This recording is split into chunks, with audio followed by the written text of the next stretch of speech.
Welcome welcome students. सभी 10वीं की छात्र छात्राओं को मेरा प्यार भरा नमस्कार। मैं कल्पना सभी का पहले सेशन में स्वागत करती हूँ। तो छात्रों, आज हम 10वीं का तीसरा पाठ देखने वाले हैं, जिसका नाम है वाह रे हमदर्द। प्रस्तुत पाठ घनश्याम अग्रवाल जी ने लिखा है। तो बच्चों, चलो आज हम हमारे तीसरे पाठ की ओर मुड़ेंगे, जिसका नाम है वाह रे हमदर्द। प्रथम मैं गद्य संबंधी कुछ कहना चाहूँगी। प्रस्तुत पाठ व्यंग निबंध में लेखक ने दुर्घटना के माध्यम से विनोद को बड़े ही रोचक ढंग से व्यक्त किया है। हमदर्दी भी कभी कभी किसी तरह पीड़ादायी बन जाती है, यह बहुत ही सुंदर तरीके से दर्शाया है। तो यहाँ पर बच्चों, निबंध जो हमारे सामने प्रस्तुत किया है पाठ के रूप में, वह हास्य व्यंग्यात्मक निबंध है। तो यहाँ पर थोड़ी सी रूपरेखा से मैं तुम लोगों का परिचय करवाना चाहूँगी। यहाँ पर जो लेखक है घनश्याम अग्रवाल जी ने अपना एक प्रसंग हमारे सामने बहुत ही हास्य व्यंग्य यानी कि व्यंग्यात्मक रूप से हमारे सामने प्रस्तुत किया है। यहाँ पर उन्होंने जब उनके साथ दुर्घटना हो जाती है, तब उन्हें कौन कौन से प्रसंगों का सामना करना पड़ता है, किस प्रकार लोग हमदर्दी जताने के लिए उनके सामने आते हैं, क्या सचमुच वे हमदर्द होते हैं, इसी की खोज में, उसी की कशमकश में लेखक ने हमारे सामने ये प्रश्न उपस्थित किया है। तो चलो देखेंगे इस पाठ में लेखक की कशमकश कहाँ से शुरू होती है और कहाँ पर ख़त्म होती है। तो बच्चों, यहाँ पर पहला परिच्छेद में पढ़ने जा रही हूँ। सब लोग अपनी किताब में अपने परिच्छेद की ओर ध्यान देंगे। तो बच्चों, यहाँ पर प्रथम परिच्छेद। उस दिन मैं पूंजीवादी और समाजवादी अर्थव्यवस्था पर भाषण सुनकर आ रहा था, तो सामने से एक कार आ रही थी। भाषण के प्रभाव से मेरी साइकिल को अधिक जोश आया या कार को गुस्सा अधिक आया, मैं निश्चित रूप से नहीं कह सकता, किंतु मेरी साइकिल और वह कार जब करीब आए तो विरोधियों की तरह एक दूसरे को घृणा की नज़र से देखते हुए आपस में जा भिड़े। मैंने खामखा पूंजीवाद और समाजवाद के झगड़े में टांग अड़ाई, फलस्वरूप मेरी टांग टूट गई। दुर्घटना के बाद आज भी इंसानियत कायम है, यह सिद्ध करने के लिए कुछ लोग मेरी तरफ दौड़े। तो यहाँ पर बच्चों, प्रमुख पात्र हमारे जो पाठ का नाम है वाह रे हमदर्द, इसके बारे में थोड़ा कहना चाहूँगी।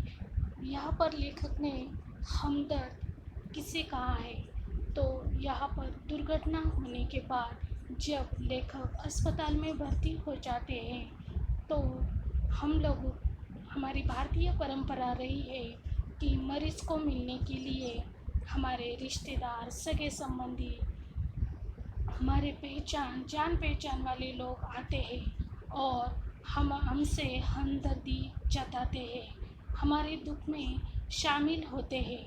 लेकिन ये हमदर्दी कब तक? तो यहाँ पर क्या हम जब हमदर्दी जताने जाते हैं, उनके दुख में शामिल होने जाते हैं, तो क्या सचमुच हम उन्हें सुख दे पाते हैं? तो शायद कभी कभी इसकी बहुत ही परिसीमा हो जाती है। यहाँ पर लोग परिसीमा को लांघते हैं और हमदर्दी के बजाय मरीज़ को ही तकलीफ़ होती है, वो भी किस हद तक, यही दर्शाने की कोशिश यहाँ पर इस पाठ में लेखक ने यानी कि घनश्याम अग्रवाल जी ने की है। यहाँ पर जब दुर्घटना हो जाती है तो एक के बाद एक किस प्रकार मरीज लेखक को मिलने आते हैं और किस प्रकार लेखक को सुख देने की बजाय, आनंद देने की बजाय, खुशी देने की बजाय किस प्रकार उन्हें परेशान करते हैं, तंग करते हैं, यही इस पाठ में दर्शाया है और इसीलिए इसे हास्य व्यंग्य निबंध कहा गया है। तो लेखक ने दुर्घटना के माध्यम से विनोद को बड़े ही रोचक ढंग से व्यक्त किया है। ये आदब की यहाँ पर लेखक की जो लेखन कला है वो हमारे सामने प्रस्तुत होती है। बहुत ही सुचारू ढंग से, बहुत ही कवि की जो यहाँ पर लिखने का जो ढंग है वह बहुत ही रोचक लगता है और ऐसा लगता ही नहीं कि ये कोई हमदर्दी पर पाठ है, बल्कि हमें अलग ही दुनिया में यह पहुंचाता है। तो बच्चों, पहले परिच्छेद की ओर मुड़ेंगे हम। यहाँ पर हमारा वाचन हो चुका है, अभी हम इसका विश्लेषण लेंगे, संक्षिप्त रूप में देखेंगे। तो बच्चों देखेंगे, उस दिन जब मैं पूंजीवादी और समाजवादी अर्थव्यवस्था पर भाषण सुनकर आ रहा था, तो यहाँ पर लेखक जो है वह पूंजीवादी और समाजवादी अर्थव्यवस्था पर जो भाषण हो रहा था या जो भाषण हो चुका था उसे सुनकर लेखक घर लौट रहे थे। तो यहाँ पर क्या होता है, लेखक की जो वृत्ति होती है, कोई भाषण हो, सभा हो, तो वह अवश्य ही वहाँ पर हाजिर रहता है।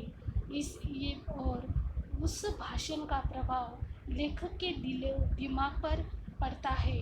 तो भाषण के विचार लेखक के मन में चल ही रहे थे और आते वक्त वे विचार उनके मन पर प्रभाव डाल रहे थे और सामने से कार आ जाती है। तो भाषण के प्रभाव से मेरी साइकिल को अधिक जोश आया या कार को अधिक गुस्सा आया, यह मैं निश्चित रूप से नहीं कह सकता। यानी कि भाषण सुनकर लेखक अपनी साइकिल से लौट रहे थे, तभी सामने से एक कार भी आ जाती है और उन्हीं विचारों में साइकिल और कार की क्या हो जाती है। यहाँ पर लेखक ने उसे शब्द इस्तेमाल किया है कि एक दूसरे को घृणा की नज़रों से देखते हुए, यानी कि यहाँ पर लेखक जो भाषण सुनकर आए थे पूंजीवादी और समाजवादी, उसी प्रकार यहाँ पर एक तरफ साइकिल है तो दूसरी तरफ कार है और दोनों यहाँ पर विरोधी है और दोनों एक दूसरे की ओर घृणा की नज़रों से देख रहे थे और आपस में आकर वे एक दूसरे से टकरा जाते हैं।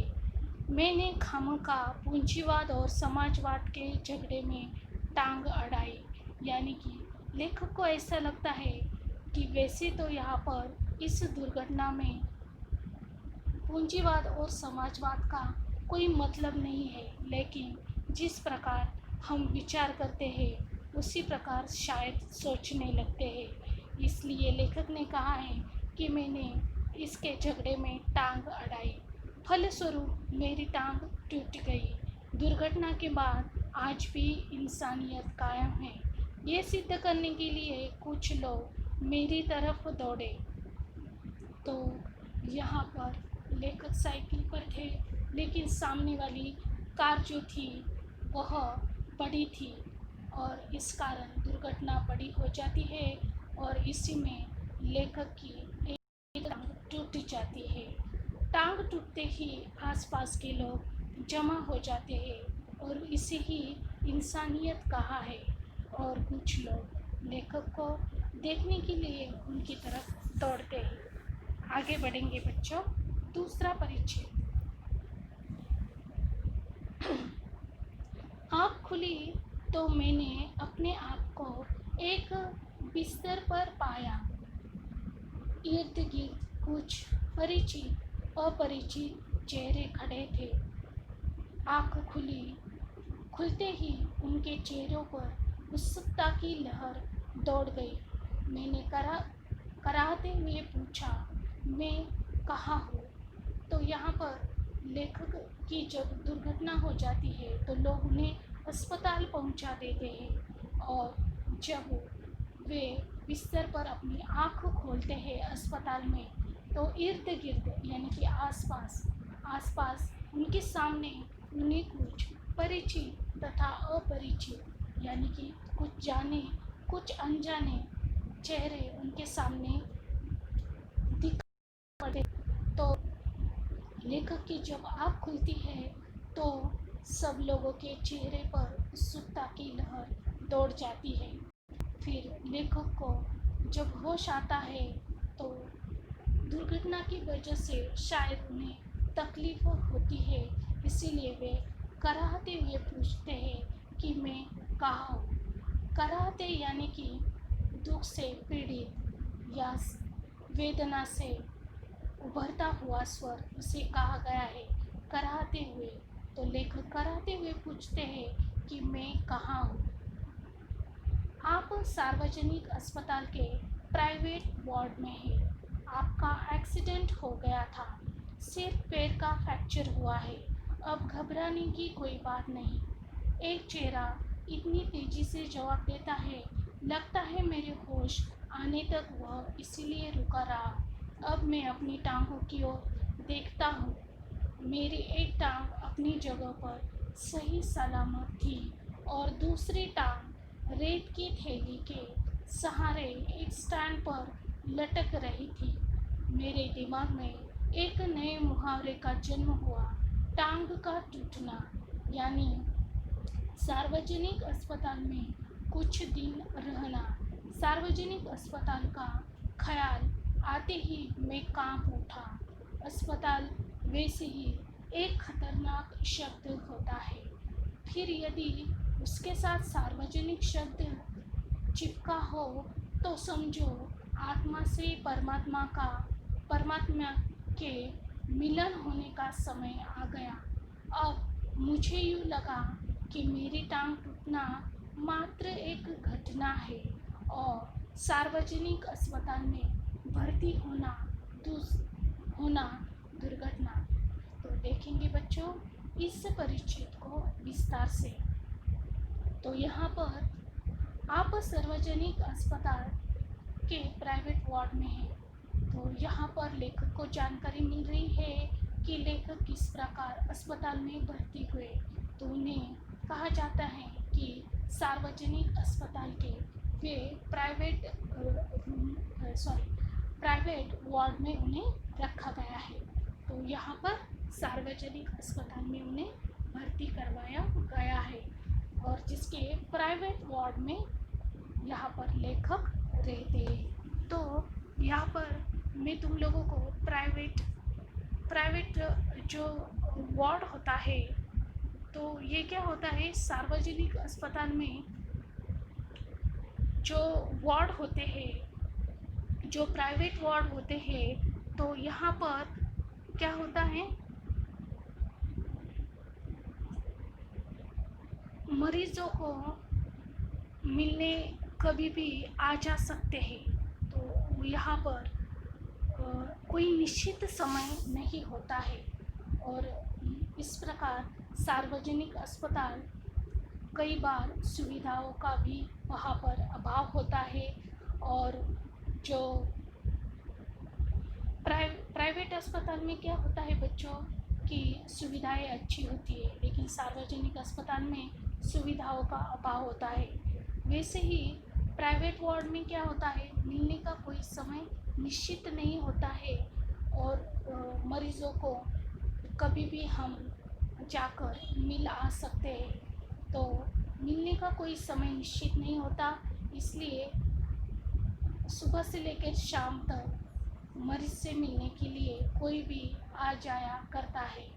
तो आपका यहाँ पर उन्हें और क्या मिलती है जानकारी कि उनका एक्सीडेंट हुआ था और उनका इस एक्सीडेंट में यानी कि इस दुर्घटना में उनका एक पैर फ्रैक्चर हुआ है। अब घबराने की बात नहीं है। तो इस प्रकार तो हम एक चेहरा इतनी तेज़ी से जवाब देता है, लगता है मेरे होश आने तक वह इसलिए रुका रहा।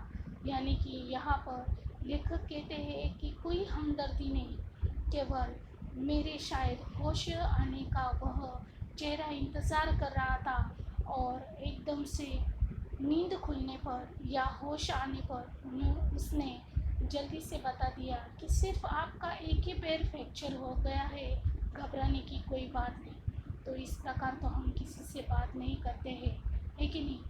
तो फ्रैक्चर हुआ था, वैसे तो सीरियस बात थी, लेकिन बहुत ही आसानी के साथ जैसे उसके दिल पर कोई बहुत बड़ा भार था और उस भार को उतारने के लिए उसने जल्दी से कह डाला कि आपका सिर्फ एक ही पैर फ्रैक्चर हुआ है और आपका एक्सीडेंट हुआ था।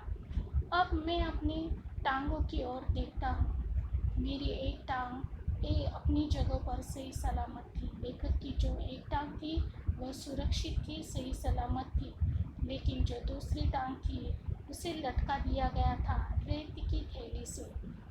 यहाँ पर आधार देने के लिए स्टैंड, जो जो भी फ्रैक्चर होता है पैर को, तो पैर को क्या होता है बच्चों, एक स्टैंड पर लटका दिया जाता है रेत की थैली से, ताकि वह उसका जो ब्लड सर्कुलेशन है वो भी अच्छी तरह से हो और जो प्लास्टर होता है वो भी सुरक्षित रहे। इसलिए कुछ समय के लिए उसे स्टैंड के सहारे यहाँ पर लटका दिया जाता है। तो यहाँ पर लेखक कहते हैं मेरे दिमाग में एक नए मुहावरे का जन्म हुआ। तो लेखक तो ठहरे लेखक, हर चीज़ को वह लेखक की आंखों से ही देखेंगे। तो उनकी दिमाग में क्या होता है, टांग का टूटना, ये इस मुहावरे का जन्म होता है। यानी सार्वजनिक अस्पताल में कुछ दिन रहना, यानी कि टांग तो अभी टूट गई है और सार्वजनिक अस्पताल जो है यहाँ पर जल्दी छुटकारा नहीं हो सकता। तो टांग का टूटना यानी कि सार्वजनिक अस्पताल में अभी रहना ही होगा। सार्वजनिक अस्पताल का ख्याल आते ही मैं कांप उठा, क्योंकि जो सार्वजनिक अस्पताल होता है, मैंने पहले ही रूपरेखा में बताया था बच्चों कि यहाँ पर मरीज़ों का उतना ख्याल तो रखा ही नहीं जाता है और आने जाने वाली लोगों की भीड़ भी काफ़ी होती है, सुख सुविधाएं भी कम होती है। अस्पताल वैसे ही एक खतरनाक शब्द होता है, फिर यदि उसके साथ सार्वजनिक चिपका हो तो समझो आत्मा से परमात्मा के विलीन होने का समय आ गया। तो यहाँ पर बच्चों लेखक प्राइवेट अस्पताल और सार्वजनिक अस्पताल के बारे में शायद हमें बता रहे हैं। तो सार्वजनिक अस्पताल जो होता है बहुत ही भयानक परिस्थिति वहाँ पर होती है। तो यहाँ पर एक तो अस्पताल जाना ही, उसकी जो अस्पताल में जाने के लिए कई लोग कतराते हैं, क्योंकि वहाँ के इलाज, वहाँ का माहौल सबसे हम क्या हो जाते हैं, जब वाकिफ़ हो जाते हैं तो हम काँप उठते हैं, क्योंकि वहाँ का जो माहौल होता है वो मरीज़ को और भी क्या होता है, मरीज़ को खुशी की बजाय मरीज़ को कभी कभार मरीज़ की बीमारी भी बढ़ा देता है। तो इस प्रकार लेखक तो अस्पताल में ही भर्ती होना चाहते थे, लेकिन दुर्घटना की वजह से उन्हें अस्पताल पहुंचा दिया जाता है और यहाँ पर सार्वजनिक अस्पताल में जब वे भर्ती हुए हैं, इस बात का जब उन्हें पता चलता है तो उन्हें लगता है कि यहाँ पर पहले तो आत्मा खतरे में ही थी ही, लेकिन परमात्मा से भी उसका मिलन हो गया है। यानी कि अभी बहुत बड़े घटना का यहाँ पर सामना करना पड़ सकता है। टांग से आगे बढ़ेंगे बच्चों। टांग से ज़्यादा फिक्र मुझे उन लोगों की हुई जो हमदर्दी जताने मुझसे मिलने आएंगे। तो लेखक को एक चिंता भी सताई जा रही है।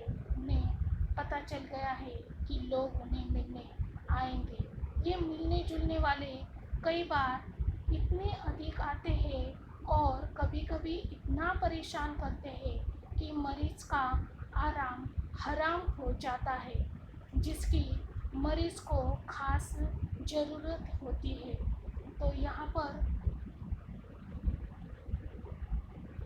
लेखक को दरअसल जब हम दुर्घटना से यहाँ पर सामना हमारा होता है, हम जब अस्पताल में होते हैं तो हमें हमारी बीमारी की चिंता होनी चाहिए, लेकिन यहाँ पर लेखक को जो हमदर्दी जताने वाले आने वाले हैं उनकी ही फिक्र ज़्यादा हो रही है, क्योंकि उन लोगों को इस बात का बिल्कुल भी अंदाज़ा नहीं होता है कि सामने वाले को आराम की ज़रूरत है।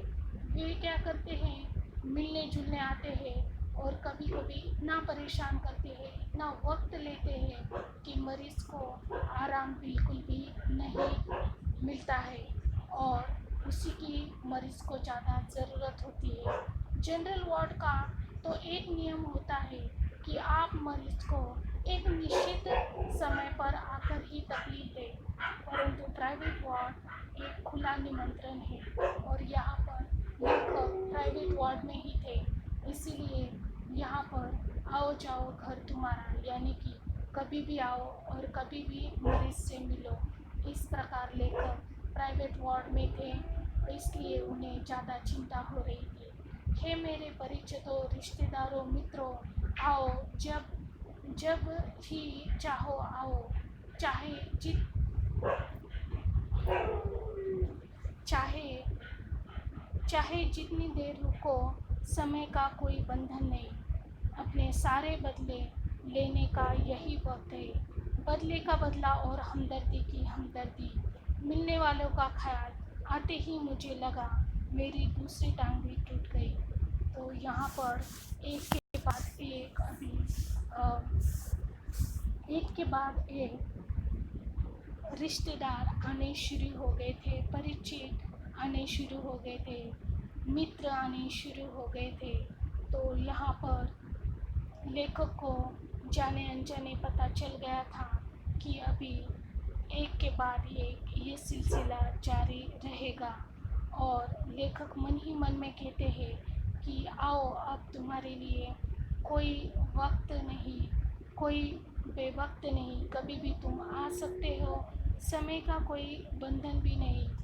1 घंटे बैठो, 2 घंटे बैठो, क्योंकि ये प्राइवेट रूम था, प्राइवेट वार्ड था और सार्वजनिक अस्पताल था और यही सबसे बड़ी बात लेखक को खाए जा रही थी और अपने आप ही जो उन्होंने कल्पना की थी वो साकार होने को जा रही थी। अपने सारे बदले लेने का यही वक्त है। तो यहाँ पर लेखक को सभी के चेहरे सामने आने लगे और उन्हें लगा कि अभी यही वक्त है कि लोग मुझसे मिलने आएंगे और सारे के सारा का सारा उनका जो हिसाब किताब है वह वे निकाल लेंगे, बदले का बदला भी उनका निकल जाएगा और हमदर्दी, यानी कि लेखक को ऐसा न लगे कि मेरा मित्र होकर, परिचित होकर, रिश्तेदार होकर भी हमदर्दी जताने कोई नहीं आया। तो एक ने भी कसर नहीं छोड़ी। यहाँ पर मिलने वालों का ख्याल आते ही मुझे लगा मेरी दूसरी टांग भी टूट गई। तो यहाँ पर इस विचारों के साथ लेखक आगे बढ़ ही रहे थे। तो आगे उन्हें इसी ये जो विचार थे, ये कल्पनाएं थे, ये विचार सचमुच किस प्रकार आते हैं उनके सामने, किस प्रकार उन्हें सचमुच उस घटनाओं का सामना करना पड़ता है, वो हम अगले सेशन में देखेंगे। तो यहाँ पर लेखक कल्पना करते हैं कि किस प्रकार अभी परिचित रिश्तेदार उन्हें मिलने के लिए आएंगे। तो बच्चों, इसी के साथ आज का हमारा ये सेशन पूर्ण होता है। Thank you students, thank you very much, have a nice day.